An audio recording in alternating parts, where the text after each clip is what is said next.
My name is Mary Ellen McGuire, and I'm the Director of the Education Policy Program here at New America.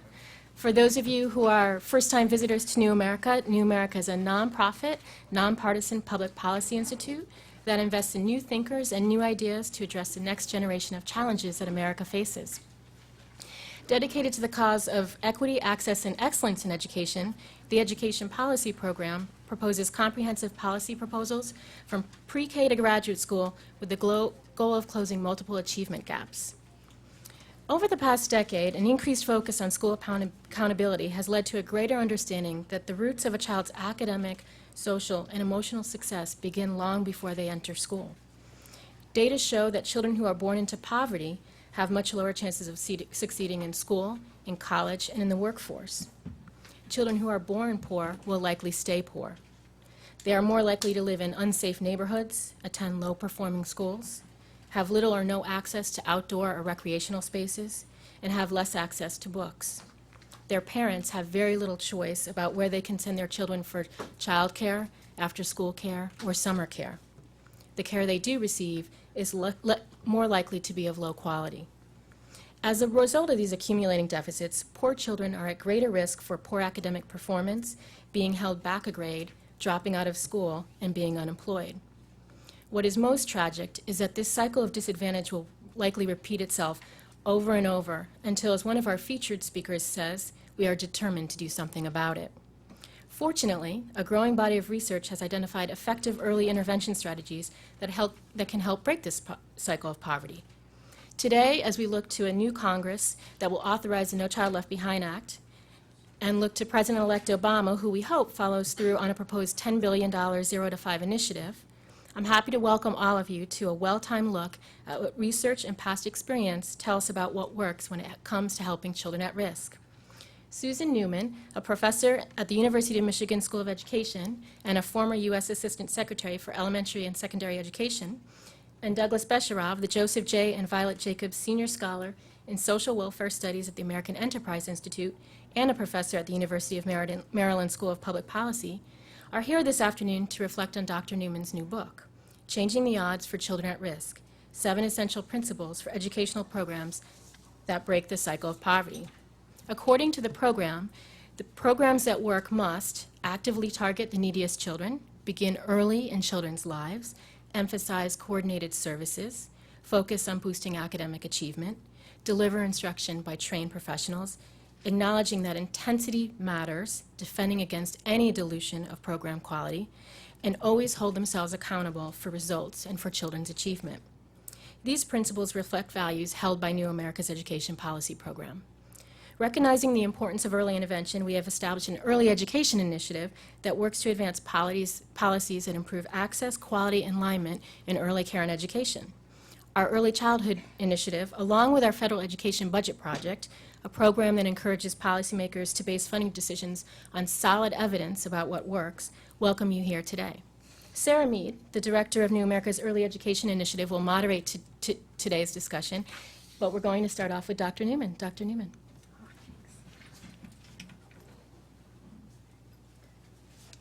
Well, thank you. It's delightful to see all of you here today. It was a wonderful introduction to the work I've done in recent years. And as many as you know, you come to Washington because you're filled with hope, and I can feel the sense of hope among so many people here in Washington. It's the first time I visited in a little bit ago. And when I came 8 years ago, I too was very hopeful. I thought we could change the odds for all of our children. And I thought that was all about No Child Left Behind. It was a law that was designed to close the achievement gap once and for all. And to do so by, if you remember, 4 essential pillars: accountability, to focus on what works, to focus on choice, and to focus on flexibility. And as we've learned through the last 8 years, it was not highly accountable. It did not focus much on choice. It offered very little flexibility and often did not focus on what works. And one of the things that I think I recognized throughout my time here is that it was based on a philosophy of taking no excuses. Do not assume that poverty can change children's lives. Assume that we can just do it regardless of how many poor children we have in this country. It was a view of if we only got tough, if we only said we can do it, then we could do it. It focused often on the shame game and the blame game. So we focused on teachers and talked about failing schools and failing teachers. When one of the things that I learned most in my 2 years here was that poverty trumps everything. Poverty trumps everything. It's not something that you can just say children have, and gee, we're going to control for it, or we'll just create wonderful schools and that will make it all go away. Because you know what? Every single day for that child's life, they feel it. Their neighborhoods, their schools, their early childhood environments will be bereft of print, bereft of experiences so essential to children's early education. And so therefore, I think one of the things I learned in my years here is that we were focusing on a beating the odds strategy. The notion that, gee, if we just got tough, then we can beat those horrible odds. But anybody who's ever been in Las Vegas or Atlantic City knows that the odds are always going to get you. It's just a matter of time. And one of the things I have to tell you about when I was here is they took me to a school that was defying the odds, that was just a wonderful school. And so I went there, and it was great. 2 years later, my office sent me back to the same school by mistake. You know, I wanted to see lots of schools. And what I saw was a shell of what I had seen only 2 years before. With the press gone, with everybody no longer touting all these new reforms, the school was a shell in a high poverty area. So one of the things that I want to do in talking about this book is focusing not on beating the odds, because the odds are always going to get you, but to change those odds fundamentally so that all of our children can achieve. You and I know that we're on the cusp of real difficult times. 1 in every 5 children are poor. But that's not even representing the children who are near poor, those children who can only persist for a month or so without being in homeless shelters, without food or care. And so what we've got to do is change those opportunities and change the odds. And I think that what that calls for is better government and not more government. Wiser spending, not necessarily always more spending. I think if we always argue for we need more funding, then invariably there will be those who say we don't have it, and so let's wait. But we can't wait for another generation. We can't lose any more children than we already have. And so one of the things that I did is I looked back at the data. If we're really focusing on what works, let's find out what actually is in the data that argues for how we can change those odds for children. And what I found is that we could do it, and we can do it with the money we have. It's not perfect. We need more eventually, but we can get started right now, today. We need to prioritize. We need to reroute funding from programs that are not successful for our children. And most importantly, we have to recognize that it will take a 360-degree surround in order to change those odds for children. That means family support, early education. That means after-school programs, and that means safe communities and revitalizing the communities in which these families live. So when I look back, I said, what are those things that are in the data constantly? If you look at old programs like the Perry Preschool Model, Abecedarian, if you look at the Chicago Parent-Child model, if you looked at 15 different models, what do they all have in common? And so I want to slow down some of those 7 essentials, because I think they could provide a roadmap for where this administration really needs to go. Number 1, I think the federal government is about a safety net. It is not about all things to all people. I want better government, not more government. And so therefore we need to target to those children who really need help the most. There are children in this country that are desperate, absolutely desperate for help. And we need to focus on those children. But we also need to focus on those children's family. A child comes with a family. Whenever I see a child come through the classroom, I say we must invest in 2 generations at a time. And so therefore we need to focus on those families and help them support and do what they want to do, which is to be good parents. So the first principle is to target those children who need help the most. The second is to begin early. We know we have absolute critical evidence that it's easier to prevent problems than to remediate problems. I was a remedial reading teacher, and I know how difficult it can be. But if we can start early, when that child is young, and engage them in lots of language activities and lots of content-rich experiences, those children are absolutely able to learn. It's not their ability that these children are missing, it's the opportunity, the environment that is corrosive.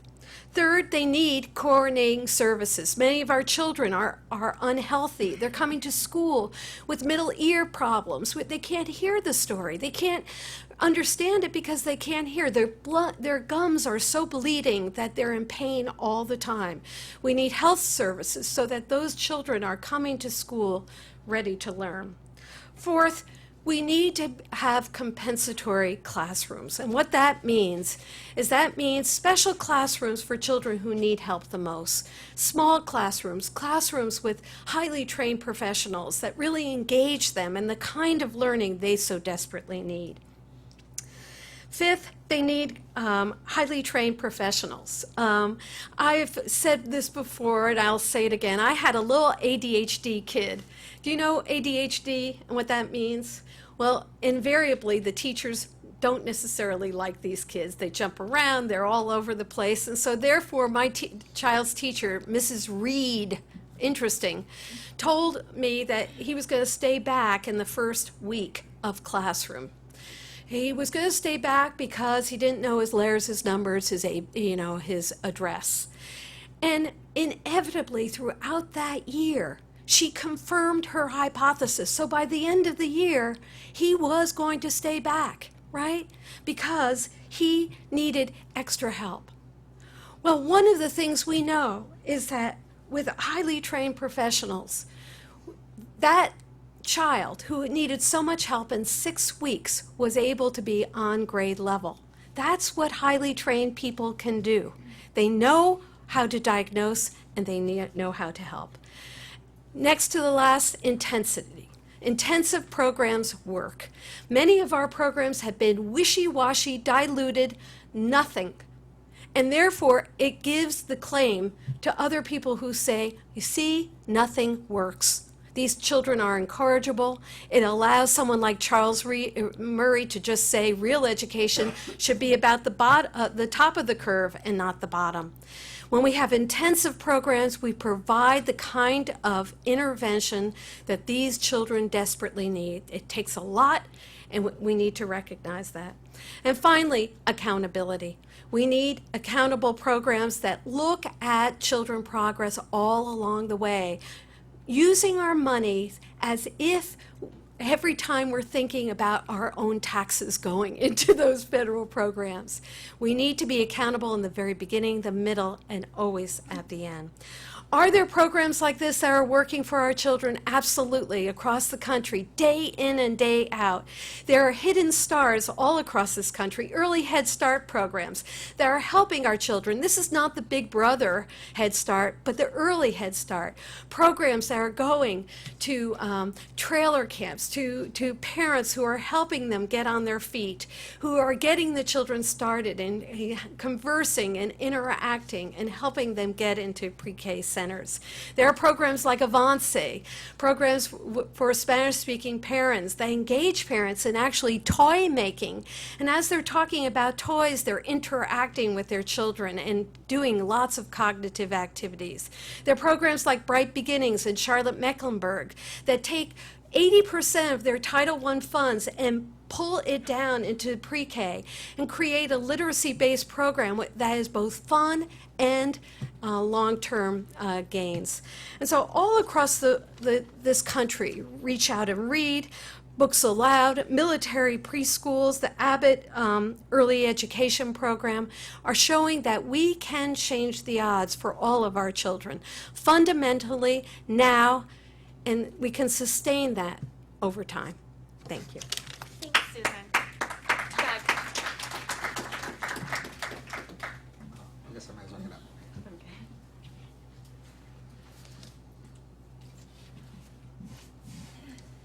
Well, thank you very much, Sarah and Mary Ellen, for having me here. And Susan, thank you very much for a wonderful read. I got to read the Galleys over the weekend. It was a double pleasure because every time I was doing work for Monday morning, I didn't have to do the dishes. So thank you, doubly. This is a pleasurable book to read. It's immensely readable. The main argument, as Susan said, is that the achievement gap can be narrowed by various government programs outside of the schools. And her phrase, and I wanted to read it, she explicitly disagrees, I think, with the approach of No Child Left Behind. As she said poverty trumps everything. Today, this is a quote from the book, "Today our schools are failing not due to the soft bigotry of low expectations, but because there are multitudes of children growing up in circumstances that make them highly vulnerable." Can I say I agree, but I also disagree? Okay. So I don't know which is more important for which topics. I don't know when I want to give up on schools, and I don't know when I want to do all the other things. And I'm sure it's just because of the way the book is framed. There's surely more that schools can do. And that they aren't doing. This is not that discourse, so we'll save that since I'm not an expert on public schools. The second half of the argument is that it takes more than schools, and I think that's absolutely right. I can remember 25 years ago at a session that we sponsored, Bill Bennett, who was then Secretary of Education, said, "We don't care where the kids come from. We don't care about their families. You know, it's the schools. We'll fix them. We'll fix them in school." Well, it's clearly more than that. There are some colleagues of mine here from the University of Maryland. I teach there, and I teach the project course, which is a capstone course where the graduating students have to go do something practical once in their 2 years at school. And they're going to work with the Montgomery County schools to deal with the achievement gap and a program in Montgomery County called Linkages to Learning, which is a program in which the schools reach out to the social service agencies to address what I think are the fundamental problems, many of which are addressed in Susan's book, but actually not all of them. So I'll mention three. One, Susan talks about the role of parents, but not with as much attention as I wish she had. She has a wonderful, a thoughtful, and a caring passage about depressed mothers. I think it's called maternal depression, and I think it's quite accurate and so forth. But in fact, that problem of maternal depression, and we won't even figure out what the phrase is to use for the paternal side of that, and the neighborhood side of that, all are the reasons why schools alone don't do it. The question is, how effectively do programs like Head Start or Early Head Start or after-school programs cope with parents who are not fulfilling the responsibilities that society assigns to them because the parents are the fundamental teachers? The second thing that I think is only indirectly described in the book, and I'll get more positive in a minute, but it goes to my final point, is the role of race and ethnicity. Look, we're all very excited to have, and you name his race, Barack Obama being our next president. But both the past racial discrimination, current racial discrimination, all have taken their toll on the black community, more, I would say, than on the Latino community and so forth. And the reality of looking at the statistics, when you look at them by race, is that it is low-income African-American children who do the worst. And, you know, it's really important we look at that, the problems facing the black community, and we remember it's not just poverty. that there's a history and an environment that goes along with that community that has to be addressed, I think, much more directly than with our indirect thoughts about early intervention and so forth. And since I'm really on thin ice, I'll go out a little further. You know, we have a polite way of saying it, which is the plight of the black male or black youth or whatever. The fact is there's a giant gender difference in the way low-income kids are doing. The statistic, I looked it up last night to just make sure I had it right, 60% of the African Americans in college are female. The graduation rate, the difference is something like 67 to 33. Whatever this poison is in our society, it's hitting the young boys, especially the young black boys, much harder than it's hitting the black girls. And our programs need to address those kinds of differences head on. Don't ask me what they are. I'm an analyst here. I don't do the planning. But that gets to my last point. I have no doubt that, as Susan writes, earlier intervention is better than later intervention. I have no doubt that targeted intervention is better than untargeted, and I can go through reasons why, but I completely agree with Susan about that. Where we disagree, and here's where I was beginning to feel like a grouch over the weekend, is as I read these reports about the interventions, I'm not nearly as rosy feeling about the programs as Susan is. In fact, I was beginning to feel like there was a Grinch who stole Christmas or Thanksgiving that came to visit. Look, I think Head Start's important. My child was a Head Start child, and he went to college and graduated and became an economist, so Head Start works, you see? It's not the idea of Head Start.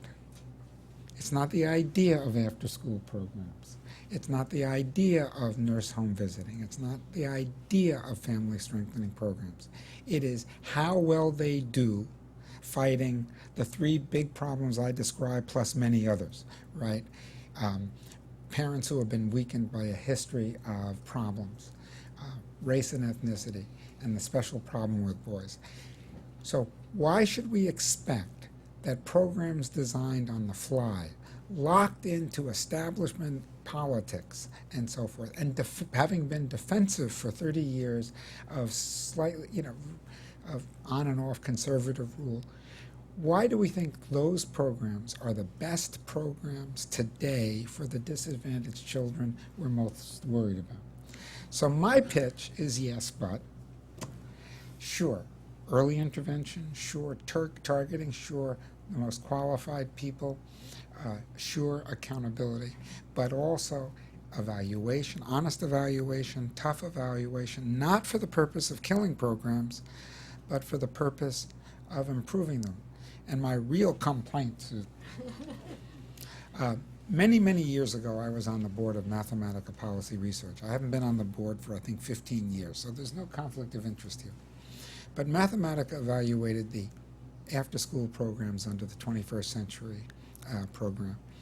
And there were all sorts of issues about the evaluation, but no issues about the evaluation that weren't also raised about evaluations of Head Start that work, early Head Start, you name the program. And the field attacked the evaluators instead of asking both questions. Maybe the evaluation stank, but maybe it really was the case that the program, as established by the federal government, first time round, didn't work. And maybe the program had to be changed. Now, for those people here who are dubious that programs need to be changed, I remind you about the bailout.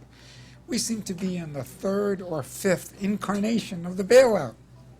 Well, if it's good enough for the Treasury Department and the Fed, it's good enough for the Head Start Bureau and the Department of Education, which is, if at first you don't succeed, don't leave the game, right? Don't leave the game. Just get better at the game. And so what I'm afraid of is that we'll be caught up in the excitement of the next few months and just assume these programs work just as during the Great Society, and I'm that old, we thought these programs have to work, and we never thought about changing the programs based on what we learned. My last thought is, so therefore, in the expansions that are about to come, we should take that opportunity to do the expansions in a way so that we can study their impacts. And we should be studying what individual programs are doing around the country that seems to be better than others. I gave a speech a couple of weeks ago and I said, you look for the outliers. Some programs are loads better than others. Some child care centers are loads better than others. Some pre-K programs are loads better. Some home visiting programs are loads better. We have to find them. We have to find out what their people are doing and not can the results and force everybody to do it, but learn from those things so that we can improve the average performance of these programs. Not because they've already been proven to work, but because they're essential to making more progress. I recommend the book. It's tremendously readable. It's very warm. You'll get a sense of all these programs. And if you just remember my grouchy remarks, you'll say, this is a great book. I'm glad I read it. Susan, thank you for writing it. Thank you.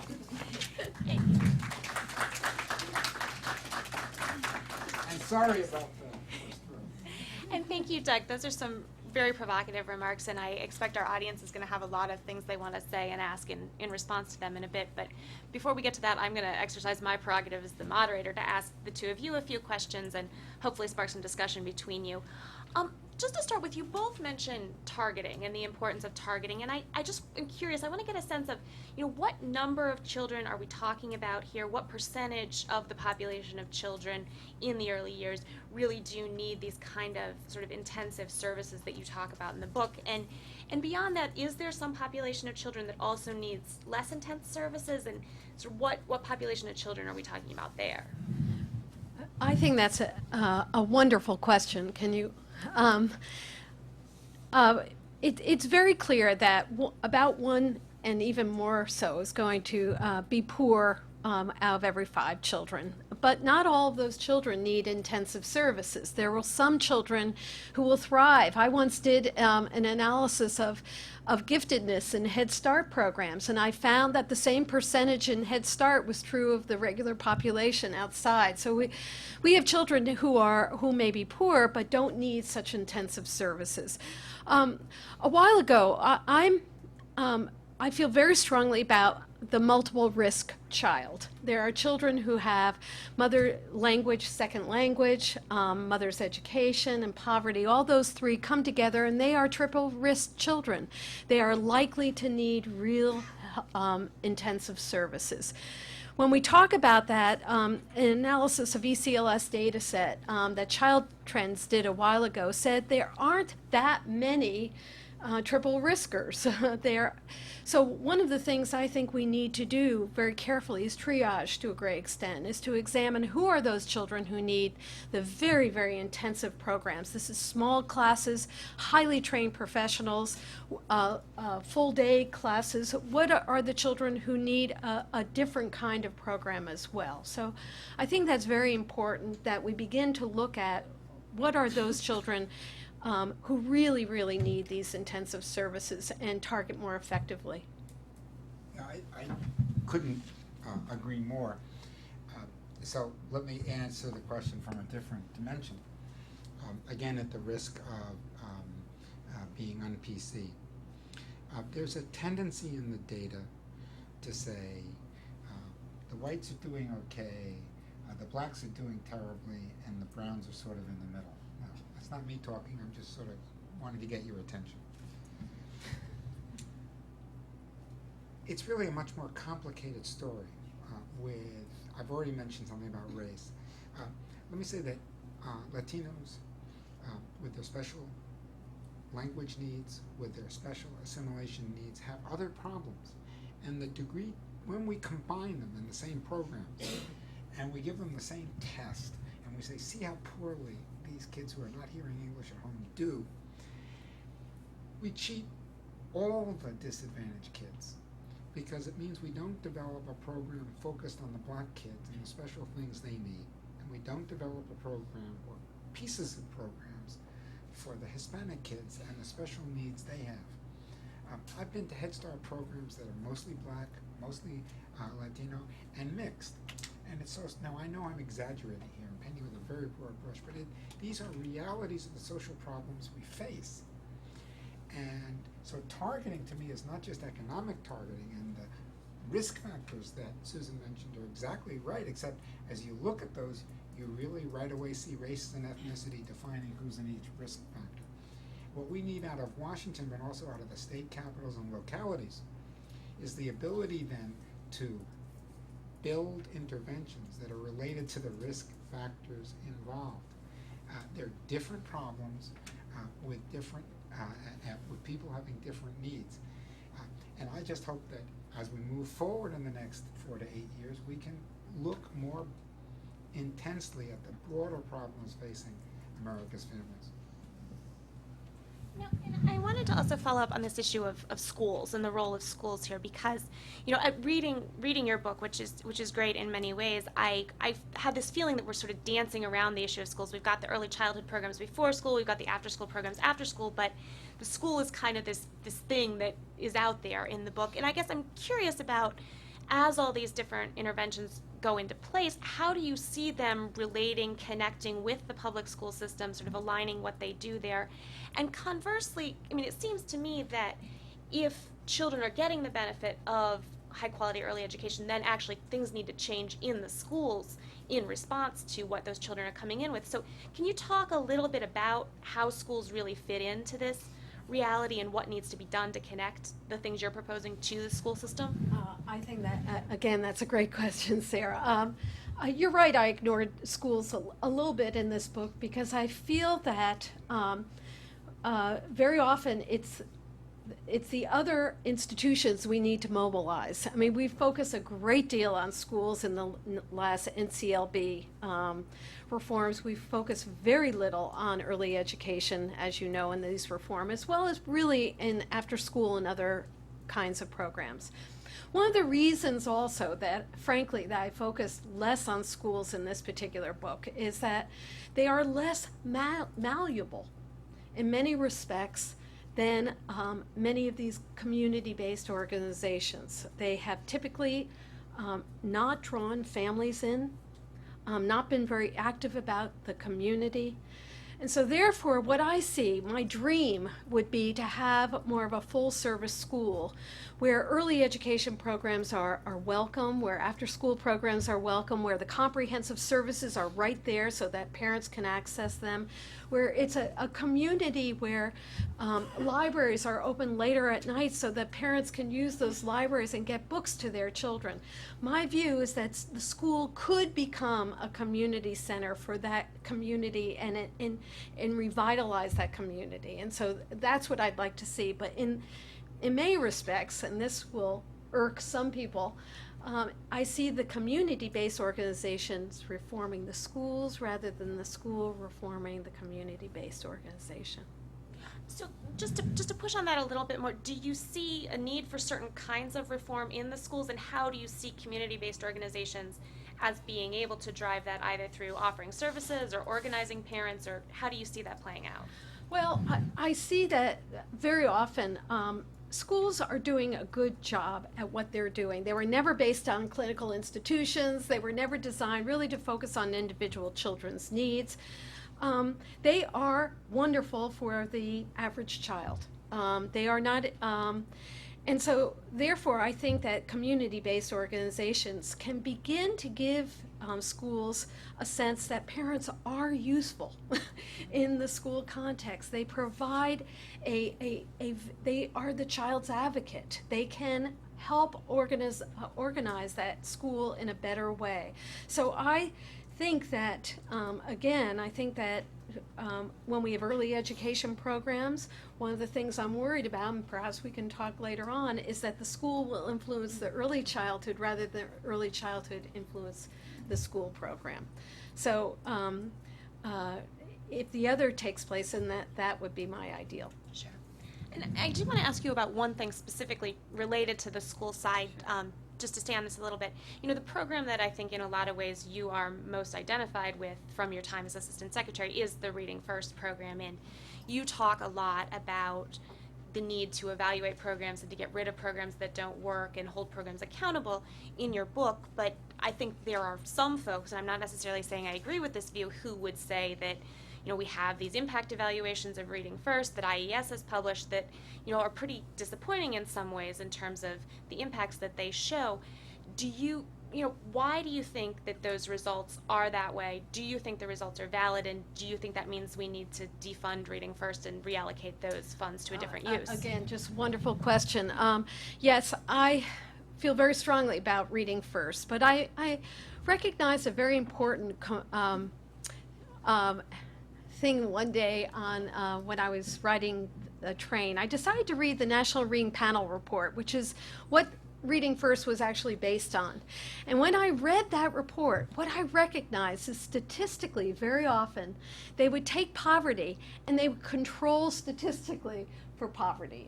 In other words, they would partial out the notion of poverty. And so many of the programs that are focused on the National Reading Panel Report are based on learning disabled children, children who have difficulties in reading, but never based on attributes of environment that so affect the child. And so therefore, if I would have my druthers, I think Reading First needs to very much be funded, but needs to be refined. I believe those impact analyses are correct, that probably there isn't a great effect right away, but that's not the reason to end the program. What we now need in Reading First is a massive increase in content. Our children in schools are not having a content-rich curriculum with social studies, math, science. Once children get that kind of information, then they can use those reading skills to learn how to read. But without any content knowledge, what do you use skills for? So I think the evaluation was actually correct and probably is telling us that we need to refine this program. And Doug, since I've asked Susan a lot of questions, and you've said sort of don't ask you about this, but I'm going to ask you about this anyway, since you brought it up. You raised the issues that I think are very pressing of how race and ethnicity and gender play into the achievement gaps that we see, and you mentioned sort of that we need to engage with those realities and address them. Do you have specific thoughts on what that actually means for policy and practice, or what types of steps we need to take to begin addressing those issues? Boy. Well, I don't know how many of you have stood outside a public school in an urban area and watched the kids leave. And I'm talking here not about a high school, but an elementary school. And I've seen this a number of times. It may not be true everywhere, but boy, I've seen it a number of times, which is the girls are leaving with books. And as the boys look older and older, as they're getting towards 5th and 6th grade, they're carrying fewer books home. I've thought about that a lot and wondered what role the school could play in getting those young boys to be taking books home. And I don't mean just because it would be good exercise to carry the extra weight. The research helps us a little here if we were willing to look at it. We've created an economy, not just in this country, but around the world, where there's not a lot of room, well, in the developed world, there's not a lot of room for 18 to 22-year-olds in good paying jobs. In our country, the expectation is, quote, everyone will go to college, and so we tend to focus on that. The other expectation from employers is, and they're right, that 18 and 19-year-olds are not the best employees in the world. I spent 3 days on an aircraft carrier where the average age is 18 and a quarter.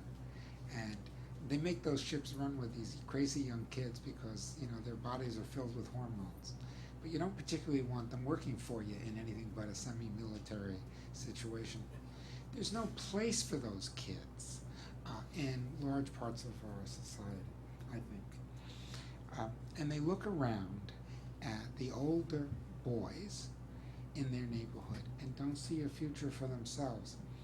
This has led me to be a very strong proponent of trying to demonstrate that there are jobs for young people who do well in school. And that's tricky because you have on the one side people who want every child to go to college, and on the other side you have people who are, I think, too aggressive in discouraging people from going to college. I think every child who can go to college, can do well in college, should go.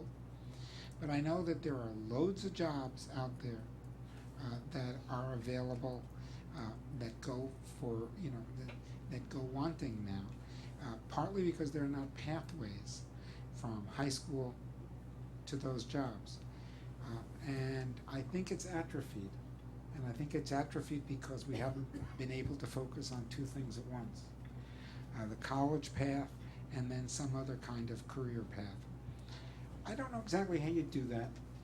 This is a long-winded answer, I apologize. I don't know exactly how you do it, but I know one way is through role models and examples. You can't give young people a book and say, read this, see, this is the proof of this. So I think we have to find the people who are successful with less than college diplomas and show that those jobs are available to people so that young people will want to stay in school. You can see the young people, especially the boys, dropping out. And I would finally, I won't say more than a sentence about this, and then I would really look real hard at why there's a difference between boys and girls' success rates, especially among African Americans. And the Latino story is a similar but a different version of this. I would look at that to see what it is and try to address it. Susan, do you want to follow up on that at all? Yes. Okay. The reason students are dropping out, showing less motivation, is that they're not feeling successful. And the way in which you begin feeling successful, the way in which you feel confident, is because you've attached with someone who you care very much about, and you know a lot of things. So when children come to school, they come to school wanting to learn and master their universe.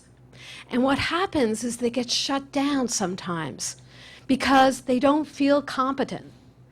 And Doug, your response is exactly the rationale for early education. We need early education so that those children, I don't know about you, but have you ever gone to a Head Start and you look at these beautiful children, you see how excited and how lively they are, and you say, you look at the untapped potential before you, how so many of these children are going to go to school and be shut down. Every question they ask is going to be just stopped in any way. So my answer, Doug, would be, number one, not only to have wonderful early education programs that engage children's minds very early, that allow them to master their universe, that have them attach with adults that they care about, but also to have after-school programs that engage them in a whole different type of learning. If you've ever watched some of the programs, after-school programs, you'll see that they have mentors and that they are doing performances, and they're very, very excited about learning because they're learning in the way in which they can get involved. And so I think we have those programs all across the country. I think there are models that all of you out here could actually go and see tomorrow. And what we need to do is support those programs, get rid of the ones that aren't working, and put more money in those efforts.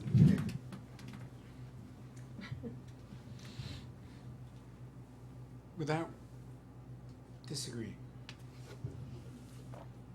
So I've been to job training programs for ex-offenders. These are guys who spent 5, 10, and 20 years in jail. Some of them have killed people. And they're in programs they don't particularly like the teachers. But they have seen that if they get this stupid piece of paper from this stupid program, they can get a job. They have a shot at a job that they can't get without the piece of paper. So I really meant without disagreeing with them. So I have this other idea in my head at the same time, which is young people in high school, or having dropped out of high school or whatever, we shouldn't give up on them. And if we show them that by doing this very unpleasant thing, and it doesn't have to be learning algebra, right? It could be something else. If that's a route to a job, a good job, or at least a halfway decent job, I think there'd be a lot of takers in our society, and we haven't done that. That's what my argument here is. I was asked the question, what would you do with schools? My answer is, make the connection between school and work be as real as the connection between school and college. I like that line, and I'll stick to it. Well, this has been a great conversation, and I'm about to open it up to the audience for their questions, which I'm sure there are a lot of. But I wanted to ask you guys one more thing before we go on to that. And Doug, I was actually very surprised to hear you talk about the expansion as if this was something that was going to happen, because I know some of the folks I talk to in the early education world are not as, I'm not sure if you're optimistic about it, but as optimistic that that will happen as you sounded there. And I'm just curious, both of you, looking at sort of crass political reality, what do you think is the likelihood that any of this stuff will be done? I mean, we've had efforts to repurpose funding before to the extent that we've had it. They've largely been unsuccessful. We're in a limited fiscal situation. So what do you actually see as the reality, the likelihood that any of this will happen? And, putting on your sort of prediction hat for a while, what do you predict from a realistic perspective will actually happen in the next, say, 4 years? I think Obama will definitely do something in early education, no doubt, absolutely no doubt. He is committed, he understands how important it is. I think at various times he's come out for universal pre-K. That's not going to be able to happen. It's too expensive, and in my view, it's not a sure thing. I think he'll come out with, thank goodness, some 0 to 5 programs, which I think are essential. Too many of our programs, as you probably know, in the federal government are 3 and 4, are starting actually too late and too little. We have very, very little money in early education now, and so what I predict he's going to do is he's going to put his money on a good bet, which is early education. He's going to increase early Head Start, and I disagree with Doug. Early Head Start has a 0.2 effect size. It works, and it works in a very important way at the very beginning of the child's life and the parents' interaction with children. And so therefore, I think he's going to put his money in a place where he knows will work. My views of this and my knowledge about this is quite limited. As you can tell, that doesn't prevent me from I was a little bit involved with the stimulus package that Bill Clinton was going to start his administration with, and then, if you remember, it kind of died. And so I've seen what can go in a stimulus package. We're for sure going to have a stimulus package, for sure. And you'd be surprised at how many things pass for stimulation. You have a dirty mind. Those of you in the back, I don't know what you. Part of the stimulus package was taking Head Start, or at least part of it, to full-time and full year, for example, back in the Clinton stimulus package. So, based on the fact that we will definitely have a stimulus package, based on the fact that it will be so large that it will be mind-boggling, I think there'll be room to accommodate what I think is the pent-up demand from social welfare advocates and the left in general for programs. So I just wouldn't be surprised by any size increased spending. It depends on who's on the table and how they're trading things. My pitch, my hope, as I said, it's not about the size of this thing, because I feel, as Imogen Coker used to say, it's bigger than both of us. But that we do it, that the administration do it in such a way that we learn from the process. There are so many new ideas that have developed over the last 20 years. They ought to be systematically tested, and it just wouldn't take that much to make the allocation of funding sufficiently randomized within these programs that we could study their impact and learn a ton from them. So that's my hope. It's coming. Sure. Just one more point on that. Do you think that since you postulated the potential of including it in the stimulus, do you think the stimulus is a vehicle that's likely to lead to this being done in the way you suggest, in terms of with careful evaluation of effectiveness and with investments in proven programs and randomization and so forth? I think it could be done. We're witnessing one of the quickest transitions that I've ever seen. This is really quite amazing. There are people in place, there are people in place. The transition teams have visited much earlier than in the past. And you have strong staffs in the House and Senate to make a lot of this happen. You have everyone eager to see things happen. I think this all could be staffed out really very quickly. So I think the problem, if there is a problem, wouldn't be in the ability to do it, just the will. Whether people would be willing to say, we're not sure about this program or that, and therefore we want to fund it in a way so that we can learn from it. That may be too nuanced, too complicated for the stimulus package, but I have my hopes. Well, let's open it up to questions from the audience.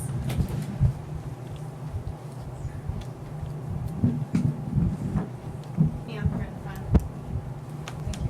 front. I'm Debbie Weinstein with the Coalition on Human Needs. I'm really looking forward to reading your book and appreciate everybody's remarks. I've recently finished reading Whatever It Takes, I guess, the book about the Harlem Children's Zone. And it struck me that so much of what you were talking about, in a way both of what you're talking about, is alluded to and attempted in that effort. And we know that President-elect Obama has talked about maybe using that as a model that could be instituted in perhaps 20 cities. I don't know if I'm up to date on what's being talked about. But first, what do both of you think of attempting that? And if so, would there, if you think it would be a good idea, what advice would you have as to how that could be well implemented? Well, I'll start. I've talked to Paul Tuff, the author of that book, quite a few times. And it's a wonderful book. It's about Jeff Canada's Harlem Children's Zone. And interestingly, when I was about to write my book, the reason I picked the programs in my book is that there was a proven track record. Went to Jeff Canada, I said, "Where's your data?" And he didn't have any. And I feel very strongly that as charismatic as this man is, he's wonderful. We need to have data in order to replicate effects. And it would be ill-considered of us to go after something so large without really examining the research along the way. But I think you're right, it's likely to happen. If the candidate says something often enough during the campaign, and there's a great attraction to trying to deal with place as opposed to people. It started long before model cities. There was model cities and so forth. I want to answer your question, Debbie, in a different way. And it's to think about the learning opportunity. How many people have heard about that? So that this is giving vouchers to low-income inner-city families so that they could move. Notice I didn't say where they could move to.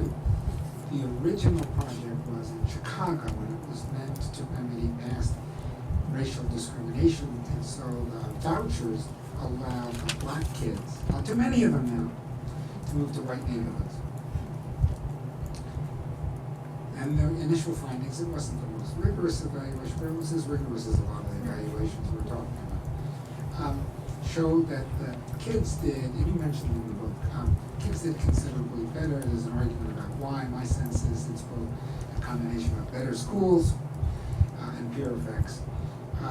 But in any event, the key part of this is a couple of black kids were sent to all-white schools in a number of places. When the Clinton administration went to try to replicate this, and went to replicate it with a Republican Congress, there's a lot of people that criticize you. Instead of sending very poor black kids to white neighborhoods, we took very poor black kids and sent them to slightly less poor black neighborhoods. Very understand the dangers, right? So surprise, surprise. Oh, and we let them go in slightly larger numbers and so forth and so on. So surprise, surprise, we didn't get this full integration effect. Now, I don't think politically it would have been possible. There are stories about this and so forth. And in fact, reported crime for the black kids is higher, black boys especially. There's some question about whether that's just because they were in neighborhoods where police arrested kids more. Purpose of my story is as follows. Assume Jeff Canada's program is fabulous. You got to get from fabulous to replication. And in between, there are little politicians and advocates and special interests and so forth. And the likelihood is that the program will be very different by the time it gets over here. And I would just go into that process with our eyes open, recognizing that it's likely to be very different by the time it comes out, and watching the process and the backroom decisions, because I'm convinced that the unique opportunity never had a chance once they changed the structure. Additional questions? Sir, right there. Mark Egan, National School Boards Association. This is actually a follow-up to Sarah's last question. Given the financial constraints, notwithstanding this probably large economic stimulus bill, and President-elect Obama's recommendations on early childhood education, this is actually a question for all three of you. What would you recommend in terms of how, if there's a new grant program for early education, whether it's pre-K, whether it's 0 to 5, how would that intersect, or should it intersect with existing investments like Head Start and Early Head Start? Let me start. This is early education. Okay? You have to talk about other stuff. Look, we have this really crazy situation.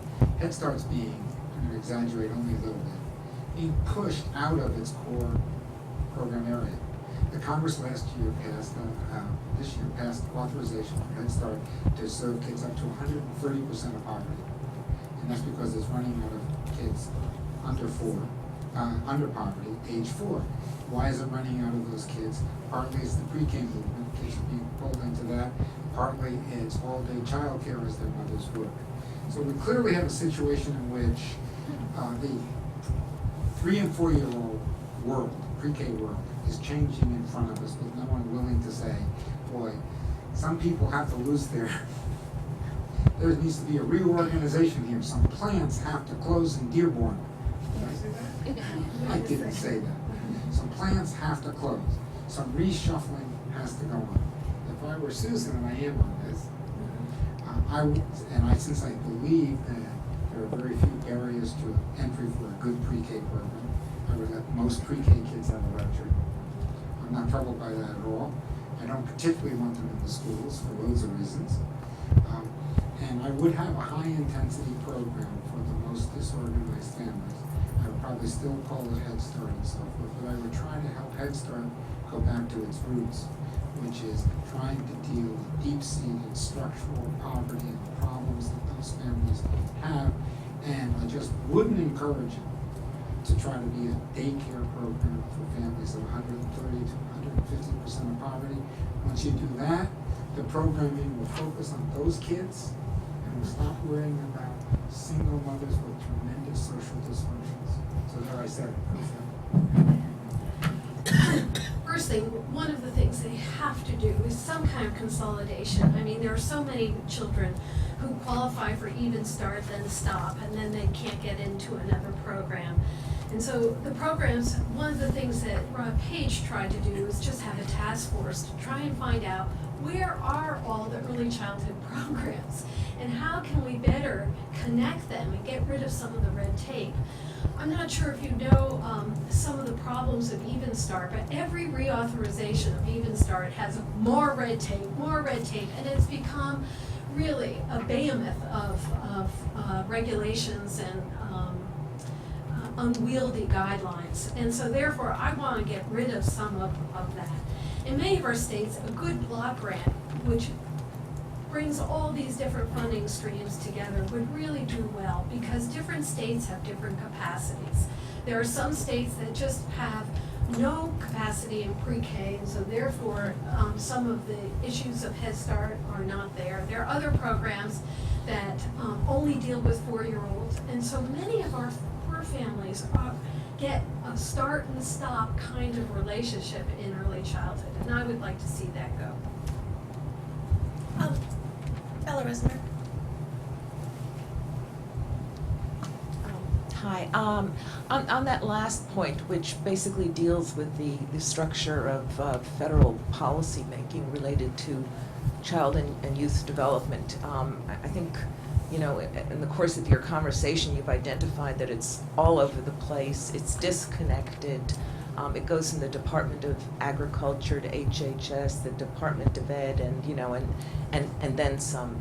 And a lot of programs sort of target the same kids or the same issues or families, but the regulations are different. The precise nature of targeting is yada yada yada.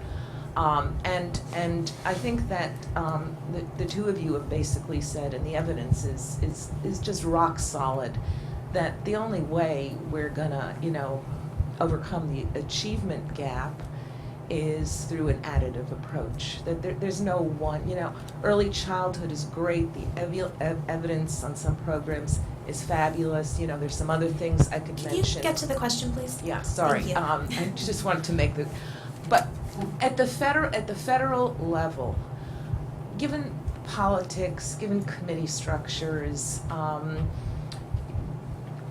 what do you see as the prospects for programs that, on the one hand, give the local level the most flexibility without being so flexible as, we've sometimes seen with block grants that the money gets dissipated, you get the worst programs.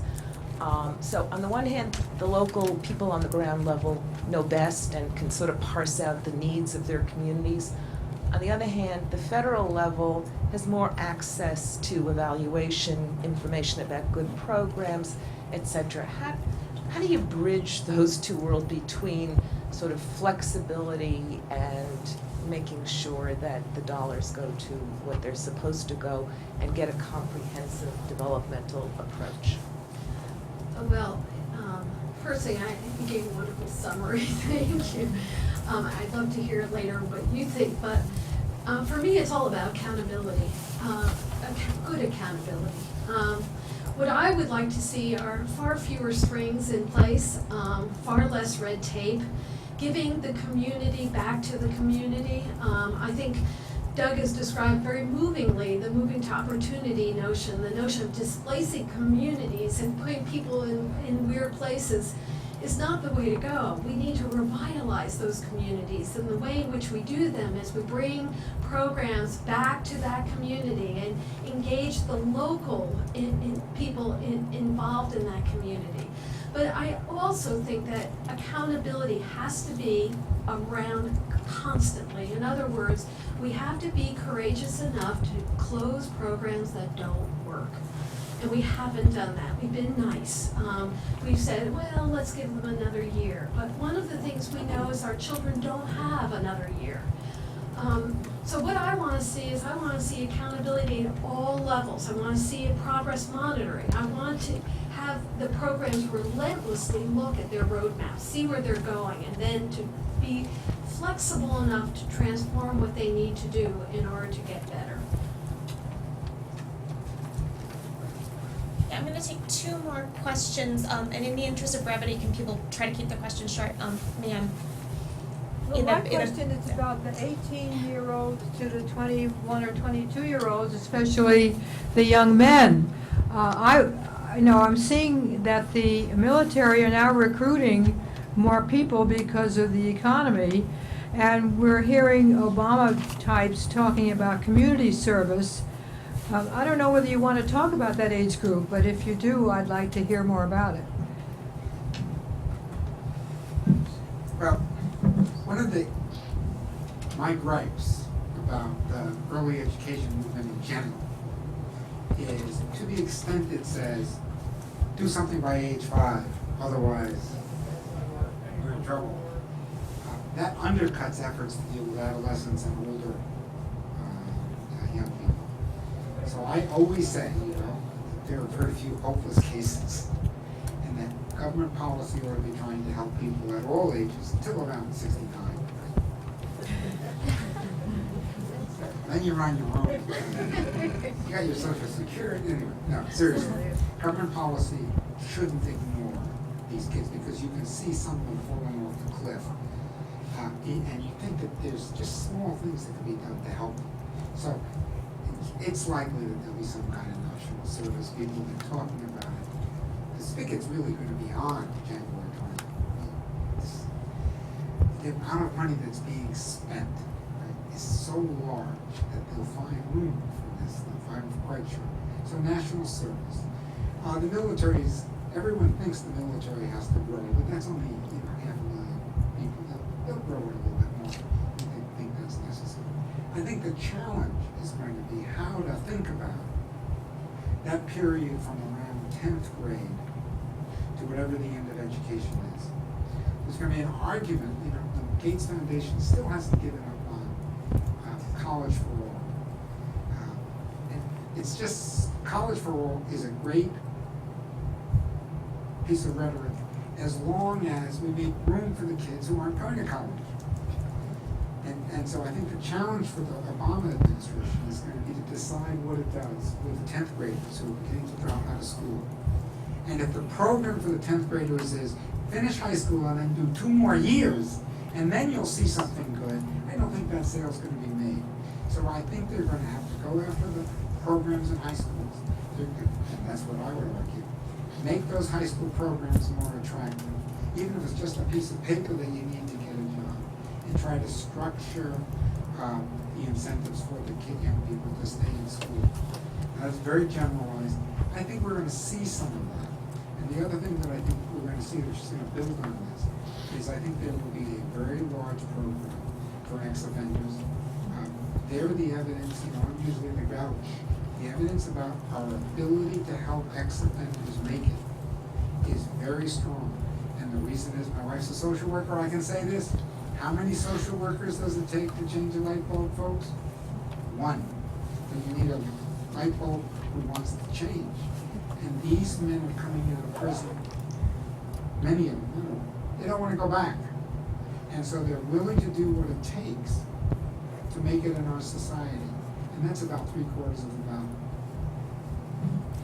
One more question from the audience. The young lady in the turquoise sweater. Yeah. Yeah. Hi, Kenny Ann Thompson, Teachers College. I had a question about the community school model and looking at breaking the cycle of sort of parents who've had a negative educational experience themselves and sort of infusing more community roles, however, wanting to reincorporate those parents so that they can advocate for their children along the way as we are implementing programs and so forth. So how do we, implement models where more services are brought to schools, but balance that with more parental involvement and re-engagement? I would actually prefer to use the word social capital when we talk about parent involvement. One of the things that happened to me as a parent of an ADHD kid is that I got my kid into a better school when I realized the teacher wasn't effective. I had social capital. I knew how to work it. When the principal was nasty to me, I just sort of went over his head, just went to the person I needed to go to in order to advocate for my child. I think that's the kind of parent involvement we want in our schools. We want parents to feel comfortable to be able to help their child. That is the central issue of parent involvement. A lot of our parent involvement has just focused on getting parents into the school, getting them to talk to the teachers, but rather we need changes in the power relationships so that those parents feel more powerful when they come to the school, so that they can enact change. Some of the very simple things I've seen, I don't think we need a program sometimes on this. I think we need a different attitude, though. I mean, we did something so silly as put a coffee pot in a school with a Dunkin' Donuts right next to them. And we found that parents would come, bring their child, and just, have a couple of donuts and feel comfortable. All of a sudden, we took this, institution, and we started to make it a place where parents could come and talk. And what did they do when that coffee pot was there? One parent stood, another parent came by, another parent came by, and all of a sudden they became a little social action group. That's the kind of thing that Avance, the programs that I talk about in my book, do. They help build social capital for our parents of poverty, and that's really what we need to change, in my view, how schools can become more community-oriented. Let me just add. Sure. Remember I said we're going to be helping people until they hit 69. Well, there's nothing that says that the mother of one of our children, or the young people that we're most worried about, shouldn't go back to school herself or the father himself. So part of improving the situation for the children is to focus again on the parents in different ways. And not every parent will go to college or go to community college or whatever. But we ought to recognize, right, that every one of those parents that we have, and then multiply their ability to help their children. If we want parents that care about the education of their children, one way is to get them to finish school. And let me tell you, after generations of either discrimination because you're a woman or a racial minority, there are a lot of people over the age of 24 who'd like to go to college. And they do. And so lifelong learning doesn't have to stop at the mid-20s. And I'm going to turn the microphone back over to Mary Ellen for one final question. Thanks, Sarah. Doug and Susan, both of you, for obvious reasons today, kept coming back to the need to pursue outcomes. It seems to me that, on the one hand, to do a better job at pursuing outcomes themselves, federal policymakers need at the top to build strong expectations and measures of success into their programs as they're creating them, and then we need to actually give the department the capacity to do rigorous research. So my question to you, and Susan, you've been a part of the current structure. Under the current structure, does the department have the capacity to conduct rigorous research? If not, what do they need to do so? And the loaded part of my question is, what can federal policymakers do, if anything at all, to insulate evaluations from what I'm going to term the political process? I think that's very difficult. I think it's certainly. We certainly had the capacity. Alan Ginsberg, he's worked forever in the department. We certainly had the capacity to do rigorous evaluation. He supported them and did them. What I think is needed is not necessarily the current evaluations we have now. I think they are hugely expensive, take zillions of years, and we never get the findings, ever. One of the things that I called for during my time in the Department of Education is fast response surveys, fast response evaluations, where we would get the data back very, very quickly, and we could make and do changes right away. It goes back to something Sarah mentioned before, reading first. If we had a continuous process of evaluation, we would have recognized that teachers were doing too much decoding, not enough work in comprehension. We would be able to modify that and not waste $6 billion on it.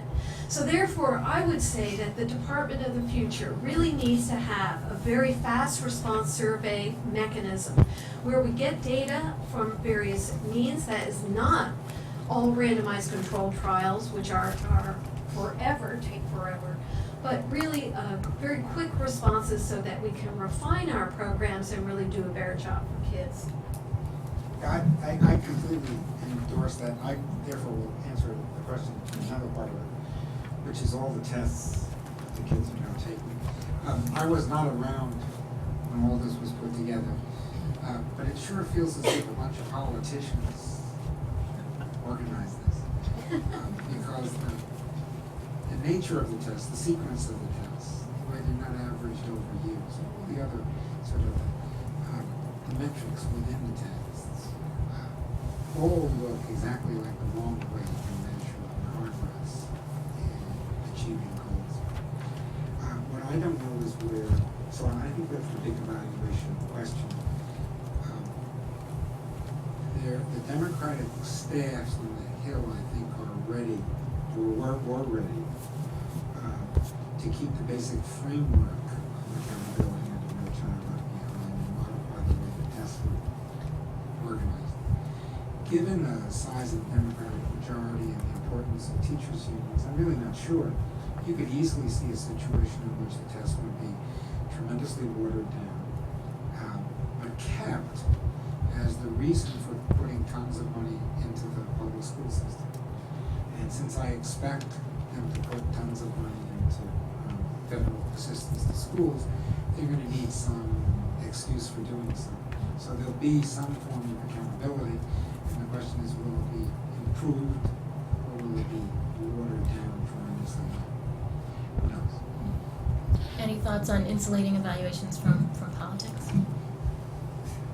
You know, I think I was nominated to be on the IES board, so which I think is dead now. So I studied it a little bit. I don't think the IES process was political. I think that was run in a very fine way. I think sometimes the questions that we ask, the things that get funded that have to be evaluated, that get politicized, that things change. And of course then, as Susan said, the darn calendar gets into that.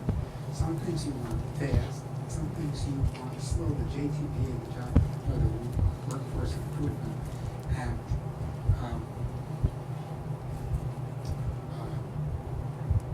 evaluation started today, or this year. The results won't be out for 10 years. Somehow I think President Obama will do something about job training for adults before 10 years from now. Well, thank you to both of our speakers, and thanks to all of you for coming today. We hope you'll carry on this conversation yourselves, and we look forward to seeing you in the new year.